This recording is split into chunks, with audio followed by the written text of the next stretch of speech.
सुमन जी अपनी बेटी दिव्या के साथ बाहर आंगन में बैठी थी। तभी कमरे के अंदर से बेटे और बहू की तेज सन्नाटे को चीरती हुई आवाजें आईं। तो दोनों के चेहरे पर बनावटी चिंता लेकिन आंखों में छिपी उत्सुकता साफ झलक रही थी। सच तो ये था कि बेटे बहू का झगड़ा उनके दिल को सुकून दे रहा था। तभी अंदर से अचानक उनके बेटे रोहित की तमतमाई हुई आवाज गूंजी। अरे नौकरी करती हो तो क्या पहाड़ तोड़ने का काम करती हो? तुमने तो रोज रोज का नाटक ही बना लिया है और ऐसा दिखाती हो जैसे तुम ही इस घर की अकेली करता धरता हो। अरे छोटी सी नौकरी है तुम्हारी, तुम कोई पहाड़ तोड़ने का काम नहीं करती। रंजना जो अब तक खुद को संभाले बैठी थी, उसकी बात सुनकर तिलमिला उठी और पलट कर बोली, तो तुम भी कौन सा पहाड़ तोड़ रहे हो रोहित? दिन भर दोस्तों के साथ घूमने, शाम को घर आकर हुक्म चलाना, यही तुम्हारी नौकरी है। ये सुनकर रोहित की आंखें गुस्से से लाल हो गईं। उसने दांत पीसते हुए कहा, ज्यादा जुबान मत चलाओ। तुम्हारी नौकरी कोई बहुत बड़ी नौकरी नहीं है। इस छोटी सी तनख्वाह के लिए तुमने घर को ताक पर रख दिया है। एक छुट्टी तक नहीं लेती। अरे मेरी बहन घर आई है, माँ सामने बैठी है और तुम ऐसे अकड़ रही हो जैसे घर तुम्हारे पैसे से चल रहा हो। उसकी आवाज में आरोपों की धार थी। वो रुका नहीं और भी जहर उगलते हुए बोला, कल को माँ नहीं रहेंगी तो क्या होगा? तुम तो मेरी बहन की इज्जत भी नहीं करोगी। तुम्हें अपनी नौकरी इतनी ही प्यारी है तो यहाँ रहने की जरूरत ही क्या है? बाहर खड़ी माँ बेटी ये सब सुनकर एक दूसरे की तरफ देखने लगी। सुमन जी ने मुंह पर हाथ रखकर हंसी दबाई और धीमी आवाज में अपनी बेटी से बोली, देखा, अब आएगा ऊंट पहाड़ के नीचे। बहुत दिनों से ये अकड़ में थी, अब मजा आ रहा है। दिव्या ने भी मुंह तिरछा करके ऐसी हंसी हंसी मानो किसी की हार उसके लिए जीत बन गई हो। लेकिन रंजना का सब्र अब टूट चुका था। उसने ऊंची आवाज में शब्दों को चाबुक की तरह फेंकते हुए कहा, हाँ, तुम सही कहते हो, मुझे यहाँ रहने की कोई जरूरत नहीं है। लेकिन एक बात कान खोल कर सुन लो, मैं नौकरी नहीं छोड़ सकती। ये नौकरी मेरा स्वाभिमान है, मेरा आत्मसम्मान है। जिसे मेरी और मेरी मेहनत की कदर नहीं, उसके साथ एक छत के नीचे मैं नहीं रह सकती। उसके शब्दों में अब डर नहीं बल्कि एक ठोस फैसला था। रोहित ने ठहाका लगाकर कहा, हाँ हाँ तो चली जाओ। तुम्हारे बिना क्या घर नहीं चल सकता? क्या तुम्हारी सैलरी से ही सबका पेट भरता है? और वैसे भी मैं देखता हूँ, तुम्हें तुम्हारे मायके में कौन रखेगा? ये सुनकर रंजना तिलमिला गई। बस फिर क्या था? उसने झटके से दरवाजा खोल दिया।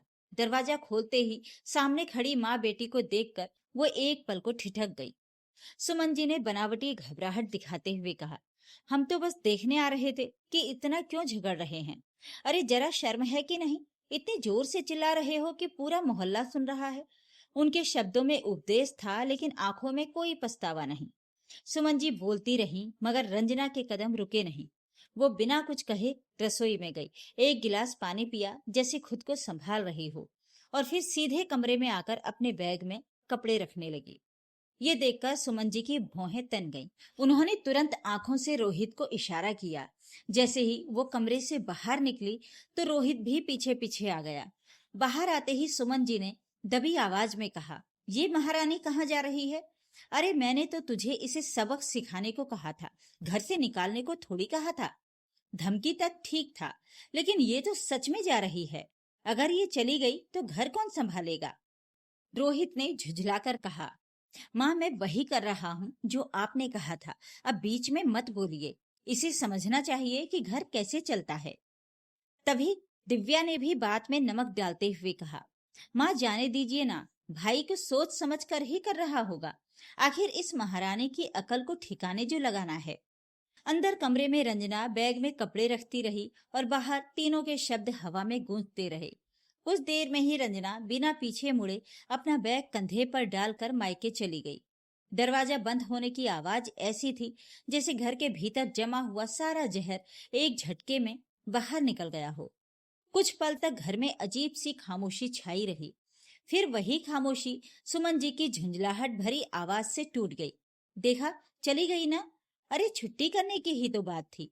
सुमन जी ने माथे पर हाथ मारते हुए कहा, तू तो सुबह सुबह ऑफिस निकल जाएगा, फिर मैं क्या अकेले इस पूरे घर को संभालूंगी? बहू के जाने का मतलब ये नहीं कि जिम्मेदारियां भी चली गईं। उनकी आवाज में चिंता कम और शिकायत ज्यादा थी। रोहित ने कुर्सी पर धड़ाम से बैठते हुए कहा, माँ आप ही तो रोज कहती थी कि पूरे दिन स्कूल चली जाती है और घर का कोई काम नहीं करती। अब जब चली गई है तो आपको राहत मिलनी चाहिए। ये सुनते ही सुमन जी एक पल को ठिठक गईं, फिर हकला कर बोली, अरे मैं तो बस ऐसे ही कह देती थी। मेरा मतलब था कि वो नौकरी छोड़ दे या छुट्टी कर ले। तू तो उसका पति है, उससे कहना चाहिए था कभी कभी घर को भी समय दे। मैंने थोड़े ही कहा था कि उसे भगा दे। और सुन, अब ज्यादा समझदार मत बन। घर की औरत घर छोड़कर चली जाए तो ये कोई छोटी बात नहीं है। इतने में दिव्या ने बीच में ही कूदते हुए कहा, अरे माँ जो हुआ अच्छा हुआ है। वो रोती रहती थी तो मैं और आप कितना संभल संभल कर बोलते थे। आवाज भी धीमी रखनी पड़ती थी, जैसे कोई पराया बैठा हो। अब हमारी बातें सुनने वाला कोई नहीं है। अब तो खुलकर सांस ले सकते हैं। उसकी आवाज में खुशी साफ झलक रही थी। तभी सुमन जी ने दिव्या की तरफ देखते हुए कहा, अब तू ही तो कह रही थी कि जब तू आती है तो भाभी छुट्टी क्यों नहीं करती। तू ही तो चाहती थी कि वो घर में रहे और तेरी सेवा में लगी रहे, और अब जब वो चली गई है तो खुश हो रही है। तू ही तो कहती थी कि मैं यहाँ आराम करने आई हूँ, काम करने नहीं। अब आराम भी चाहिए और काम भी कोई और करे। ये कैसी अकल है दिव्या। तो दिव्या ने बेपरवाही से कंधे उचकाए, काम भी हो जाएगा माँ, कौन सा पहाड़ टूट पड़ा है। अच्छा हुआ जो चली गई। देखते हैं उसके मायके वाले उसे कितने दिन रख पाते हैं। नौकरी का घमंड है ना, उतर जाएगा। चलो भैया। उसने अचानक अंदाज बदला, मुझे अलमारी की चाबी दे दो, मैं भी तो देखूं कि वो अलमारी में क्या क्या छुपा कर रखती थी। बार बार ताला लगा देती थी, जैसे इस घर में कोई चोर बैठा हो। रोहित उठा और कमरे में जाकर अलमारी की चाबी ढूंढने लगा, लेकिन चाबी नहीं मिली। कुछ देर बाद वो बाहर आया और बोला, दिव्या चाबी नहीं मिल रही, लगता है वो चाबी अपने साथ ही ले गई है। ये सुनते ही सुमन जी की आंखों में जैसे आग सुलग गई। क्या? उन्होंने चीखते हुए कहा, चाबी ले गई? किस हक से? अलमारी में क्या उसकी जायदाद है? इस घर में बेटे का भी सामान है, मेरा भी है, ऐसे कैसे ताला लगाकर चली गई? फिर उन्होंने रोहित की तरफ देखकर गुस्से से कहा, तूने उसे चाबी ले जाने क्यों दिया? पति होकर भी इतना बेबस हो गया। दिव्या ने भी गुस्से में कहा, भैया ये तो हद हो गई, आप कुछ बोलते क्यों नहीं? अभी फोन लगाइए और चाबी मंगवाइए उससे। उसे समझाइए कि ये उसका मायका नहीं है, जो चाहे उठाकर ले जाए।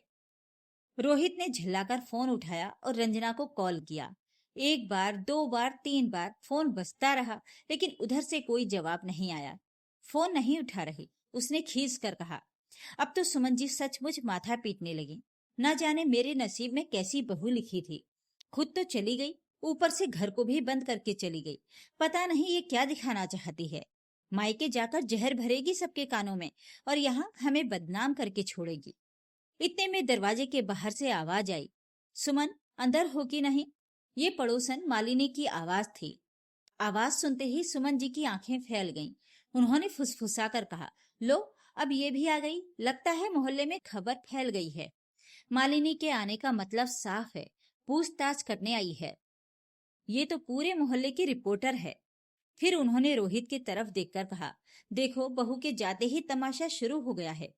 दिव्या ने होंठ सिकोड़कर कहा, चलो माँ, मैं और आप ही चलते हैं, देखते हैं क्या पूछती हैं।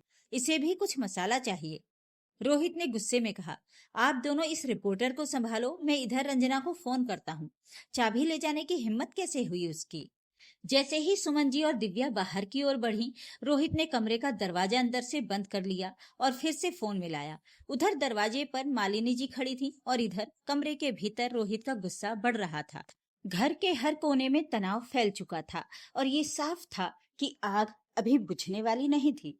उधर अंजना ने बैग ऑटो में रखा तो बैठते ही जैसे वो किसी दूसरी ही दुनिया में चली गई। सड़क के दोनों ओर भागते नजारे उसकी आंखों के सामने थे, मगर उसका मन पीछे छूटे उन्हीं शब्दों में उलझा हुआ था, जो आज नहीं तो हर 15 दिन में उसके कानों में जहर की तरह घोले जाते थे। ऑटो की खड़खड़ाहट के बीच भी उसे साफ याद आ रहा था कि कैसे दिव्या के आने का मतलब होता था तनाव, ताने और उसकी नौकरी पर बार बार उठती उंगलियां। हर 15 दिन में दिव्या का वही ड्रामा, माँ भाभी कहाँ है? मैंने कहा था ना, जब मैं आऊं तो भाभी घर पर होनी चाहिए। और सुमन जी का वही जवाब, अरे मैं तो हमेशा ही कहती हूँ, लेकिन वो सुनती कहाँ है। नौकरी के पीछे ऐसे पड़ी रहती है जैसे नौकरी ही सब कुछ हो। इस बार तो दिव्या ने आने से पहले ही फोन पर फरमान सुना दिया था, माँ भाभी से साफ कह देना छुट्टी ले लें, मैं कुछ दिन सुकून से रहना चाहती हूँ, ढंग का खाना खाना चाहती हूँ। लेकिन जब दिव्या आई और रंजना घर पर नहीं थी तो वो और भड़क गई। सुमन जी ने भी जैसे तय कर लिया था कि आज बहू को सबक सिखाकर ही दम लेंगी। 4 बजे रंजना स्कूल से लौटी तो बैग उतारने का मौका तक नहीं मिला कि सुमन जी ने तीखी आवाज में कहा, बहू तुझे कितनी बार कहा है कि जब ननद आए तो घर पर रहा कर, इस छोटी सी नौकरी के लिए ऐसे भागती है जैसे लाखों कमाती हो। अरे आज मेरे सामने इतनी अकड़ दिखा रही है, कल को मेरे बात क्या करेगी, मेरी बेटी की कदर भी नहीं करेगी। दिव्या भी पीछे नहीं रही, उसने कुर्सी से बैठे बैठे ही ताना मारा, भाभी मेरे आने पर आप छुट्टी क्यों नहीं करती, लगता है आपको अपनी ननद की कोई परवाह ही नहीं है। सुमन जी ने तुरंत हामी भरी, अरे हमारे जमाने में ननद आती थी तो बहुएं सारा काम छोड़कर ननद की सेवा करती थी, और एक ये है नौकरी के आगे इसे कुछ सूझता ही नहीं है। ये सुनकर रंजना का धैर्य टूट गया। उसने थके मगर सख्त स्वर में कहा, माँ जी मैं कितनी बार छुट्टी कर सकती हूँ, ये भी तो सोचिए, बार बार छुट्टी करूंगी तो नौकरी चली जाएगी। दीदी तो हर 10 दिन में आती हैं, तो क्या मैं हर 10 दिन में छुट्टी लूं। इतना सुनते ही माहौल और गर्म हो गया।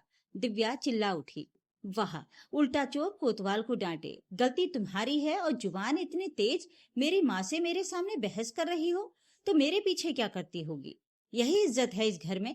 रंजना ने तुरंत पलटकर कहा, दीदी बात को घुमाइए मत, मुद्दा छुट्टी का है और मैं छुट्टी नहीं कर सकती, मेरी भी कोई पहचान है। सुमन जी ने जहरीली नजरों से देखते हुए कहा, तेरी नौकरी से घर नहीं चलता, आ जाने दे रोहित को, मैं तेरी नौकरी छुड़वा कर ही रहूंगी।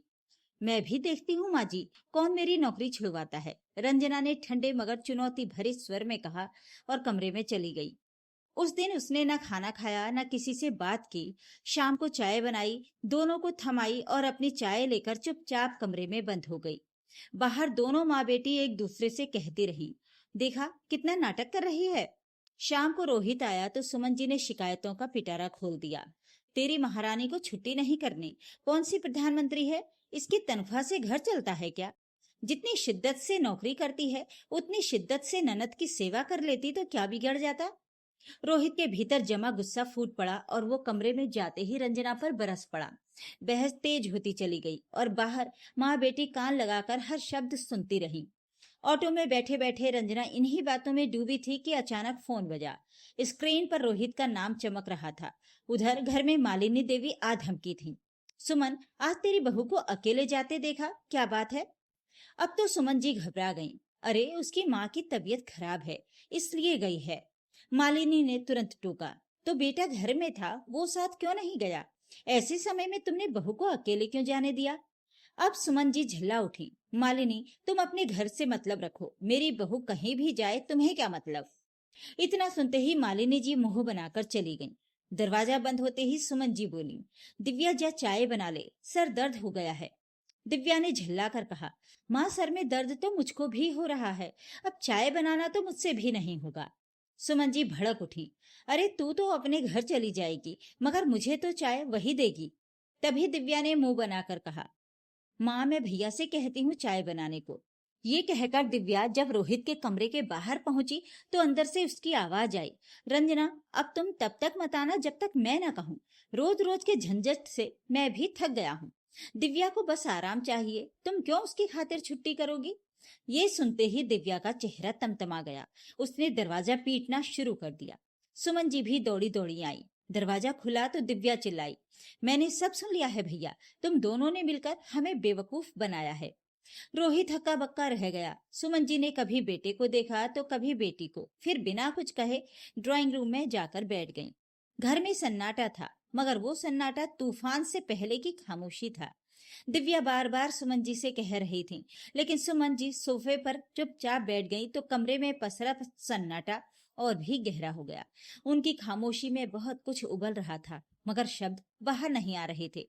यही खामोशी दिव्या को चुभ गई। वो तुनक कर बोली, अब चुप क्यों हो गई माँ, अपने बेटे को कुछ कहती क्यों नहीं, पहले तो बहू ही काम की नहीं थी, अब तो आपका बेटा भी जोरू का गुलाम बन चुका है, घर में आपकी कोई सुनता ही नहीं। दिव्या के शब्दों में जहर था, मगर इस बार रोहित चुप रहने वाला नहीं था। उसने सख्त लहजे में कहा, दिव्या, ज्यादा बोलने की जरूरत नहीं है। ये सब तेरी वजह से हुआ है। मैं रोज रोज तेरी वजह से अपनी पत्नी को परेशान नहीं कर सकता। तू चाहती क्या है कि हमारे बीच हर वक्त लड़ाई होती रहे? उसने एक गहरी सांस ली और फिर कड़वाहट से बोला, और हाँ, मुझे सब पता है। जब मैं और रंजना लड़ रहे थे, तब तुम और माँ बाहर खड़ी होकर मजे ले रही थी। तू कैसी बहन है जो भाई का घर टूटता हुआ देखकर खुश हो रही थी? दिव्या का चेहरा तमतमा गया। उसने तुरंत माँ की तरफ देखा और शिकायत भरे स्वर में बोली, देखो माँ, भाई मुझसे किस तरह बात कर रहा है। मैं इस घर की बेटी हूँ, कोई गैर नहीं। इतना सुनते ही सुमन जी अचानक खड़ी हो गईं। उनके चेहरे पर गुस्सा और पछतावा एक साथ उभर आया। उन्होंने बिना एक पल सोचे दिव्या के गाल पर एक जोरदार तमाचा जड़ दिया। थप्पड़ की आवाज कमरे में गूंज गई। तो बिल्कुल सही कह रहा है रोहित, सुमन जी कठोर आवाज में बोली, और मुझे भी यही करना चाहिए था, लेकिन ये मेरी गलती है कि मैं अब तक चुप रही। फिर उन्होंने आंखों में आंसू और आवाज में मजबूती के साथ कहा, अच्छा हुआ, मुझे समय रहते समझ आ गया। उन्होंने रोहित की ओर मुड़कर कहा, रोहित, तू अभी इसी वक्त जाकर रंजना को लेकर आ, और इसको तो। इतना कहकर उन्होंने दिव्या की ओर उंगली उठाई, इसको तो मैं देख लूंगी। ये हमारे घर में आग लगाने आई थी और आग लगा भी रही थी। इसे जरा भी शर्म नहीं आई भाई भाभी का घर तोड़ते हुए। सुमन जी का लहजा और भी तीखा हो गया। मैं कब से कह रही थी कि बहू का जाना अच्छा नहीं हुआ, मगर ये तो खुश हो रही थी। अरे, जो अपनी माँ के लिए चाय तक नहीं बना सकती, वो और क्या करेगी? उनकी आवाज भर्रा गई।